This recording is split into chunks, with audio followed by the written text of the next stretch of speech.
जय हिंद दोस्तों। आप लोगों को याद होगा कि बचपन में हमारे स्कूल में हमें गाय के बारे में ये पढ़ाया गया था कि गाय एक शाकाहारी पशु है। हिंदू धर्म में गाय की पूजा की जाती है और गाय को गौ माता भी कहा जाता है। गाय के दूध से दही, घी, पनीर और बहुत सारी मिठाइयाँ भी बनाई जाती है। लेकिन बीजेपी के कुछ नेता पता नहीं देश के किस बवासीर हाई स्कूल के बकचोद मास्टर के पास पढ़ाई किए हैं, जहाँ उन्हें गाय के बारे में ये पढ़ाया गया है। यहाँ से इनको ऐसे हाथ प्रतिदिन अगर घुमाते हैं तो बीपी हमारा कंट्रोल हो जाता है। आपको मालूम है? गाय पे हाथ डालने से बीपी ये अमृत है, ये साइंटिफिक है।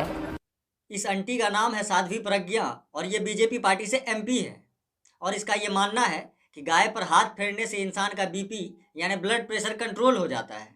यानी इसके हिसाब से दुनिया का हर वो इंसान चूतिया है जो अपना ब्लड प्रेशर कंट्रोल करने के लिए गाय पर हाथ फेरने के बजाय दवाई का इस्तेमाल करते हैं। फिर तो इसके हिसाब से दुनिया का सबसे बड़ा चूतिया ब्लड प्रेशर कंट्रोल करने के लिए दवाई बनाने वाला साइंटिस्ट है। साइंटिस्ट गांड मरा रहे दवाइयां बना बना के। वैसे ब्लड प्रेशर कंट्रोल करने के अलावा गाय में और कौन सी खूबी पाई जाती है, ये आप बीजेपी के दूसरे महान नेता त्रिवेंद्र सिंह रावत से सुनिए। पशुओं में गाय एकमात्र ऐसा पशु है जो ऑक्सीजन लेता है और जो छोड़ता है वो भी ऑक्सीजन है। केवल एक पशु है।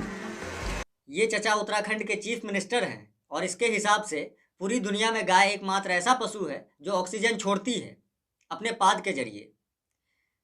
वैसे जो बीजेपी भक्त इस चचा की बात को सही मानते हैं, उससे तो मेरा बस इतना ही रिक्वेस्ट है कि भैया तुम लोग अपने बच्चों को साइंस पढ़ाना बंद कर दो, क्योंकि साइंस के जरिए तुम्हारे बच्चों को ये पढ़ाया जा रहा है। साइंस के मुताबिक पेड़ पौधे ऑक्सीजन छोड़ते हैं। पेड़ पौधों के अलावा ऐसा कोई भी जीवित प्राणी नहीं होता जो ऑक्सीजन निकालता हो। इसलिए गाय भी सभी की तरह ऑक्सीजन लेती है और कार्बन डाइऑक्साइड, जिसमें कुछ दूसरी गैसें भी होती हैं, बाहर छोड़ती है। वैसे साइंस की बातें दुनिया वालों के लिए फायदेमंद हो सकती है, लेकिन बीजेपी वालों के लिए नहीं, क्योंकि बीजेपी वालों का ये मानना है कि साइंस पढ़कर जितना रुपया कमाया जा सकता है उससे कई गुना ज़्यादा रुपया गोबर बेचकर कमाया जा सकता है। क्योंकि बीजेपी नेता का ये मानना है एक गाय का गोबर जो होता है वो कोहिनूर हीरे से भी ज्यादा महंगा होता है। अब अगर आप लोग ये जानना चाहते हैं कि गाय का गोबर कोहिनूर हीरे से भी ज़्यादा महंगा क्यों होता है, तो इसके लिए आपको हम बीजेपी के गोबर विज्ञान के महान वैज्ञानिक से मिलवाते हैं, जो आपको ये बताएंगे कि गाय के गोबर में ऐसी कौन सी खूबी पाई जाती है कि वो कोहिनूर हीरे से भी ज़्यादा महंगा होता है। गाय का गोबर 1.5 फीट ऊपर लेयर लगा दीजिए तो आप रेडिएशन से बच जाएंगे। एटॉमिक अटैक से बचना है तो गाय का गोबर लीप तो लें। ये शरीर पर मल लीजिए गोबर आप, तो आप एटॉमिक रेडिएशन से बच सकते हैं। गाय का गोबर लीप ले तो रेडिएशन से बच सकते हैं। जी हाँ। ओके। इस चूतिए चचा के बकचोद रिसर्च के मुताबिक कोई इंसान अगर अपने शरीर पर 1.5 फीट गाय का गोबर लीप ले तो एटम बम भी उसका कुछ नहीं उखाड़ सकता। इसलिए गोबर पात्रा और गोबर विज्ञान पर यकीन रखने वाला ये मानता है एक गाय का गोबर जो होता है वो कोहिनूर हीरे से भी ज्यादा महंगा होता है। वैसे आप लोगों ने बीजेपी के इन महान नेताओं से गाय और गोबर की उन खूबियों के बारे में जाना है जिन खूबियों का पता अब तक दुनिया का बड़ा से बड़ा साइंटिस्ट नहीं लगा पाया है। इसलिए अब इन महान लोगों से थोड़ा गौमूत्र की खूबियों के बारे में भी जान लीजिए।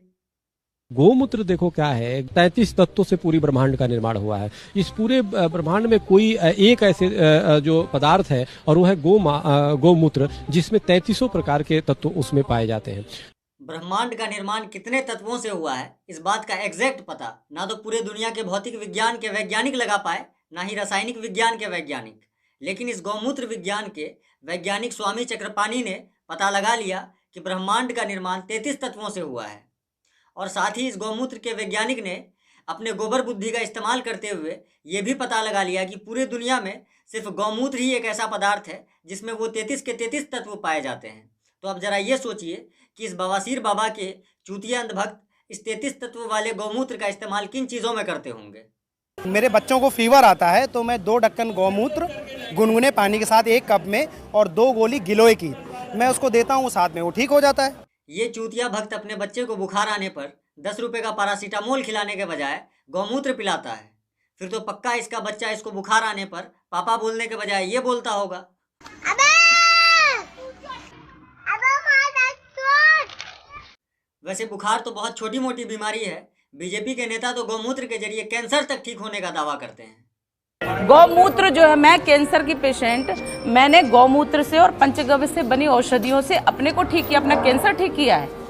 आप कह रही हैं कि गौमूत्र खाने से आपका कैंसर चला गया। हाँ। अगर सच में गौमूत्र के जरिए इस आंटी का कैंसर ठीक हुआ होता तो आज हमारे देश का डॉक्टर अपने कैंसर पेशेंट को कीमोथेरेपी देने के बजाय गौमूत्र का इंजेक्शन दे रहा होता। वैसे मेरे इस वीडियो को अगर बीजेपी का कोई पढ़ा लिखा नेता या पढ़ा लिखा अंधभक्त देख रहा होगा तो वो भी इन लोगों की बकचोदी सुनकर मन ही मन यही बोल रहा होगा, मारो मुझे, मारो मारो, मैं माता चोद हूं जो इसमें आया। दोस्तों, बीजेपी नेताओं के गाय गोबर और गौमूत्र विज्ञान के इस चैप्टर को यहीं पे ख़त्म करते हैं और मिलते हैं अगले वीडियो में किसी नए चूतिए के साथ। अगर अब तक आप लोगों ने भाई के यूट्यूब चैनल वली अहमद ऑफिशियल को सब्सक्राइब नहीं किया है तो सब्सक्राइब कर लीजिए ताकि अगले वीडियो में फिर से मुलाकात हो सके। मिलते हैं अगले वीडियो में, तब तक के लिए जय हिंद। सरकार से भी मांग करते हैं कि एयरपोर्टों पे शराब की दुकानें हटा करके गोमूत्र रखिए, गोबर रखिए। जो भी बात विदेश से आता है सबको गोमूत्र पिलाना अनिवार्य करिए और गोबर लगाइए। जनता को आप मूर्ख समझना बंद कर दीजिए। इस प्रकार की बचकाना बातें किसी के गले नहीं उतरती, लोग मजाक उड़ाते हैं।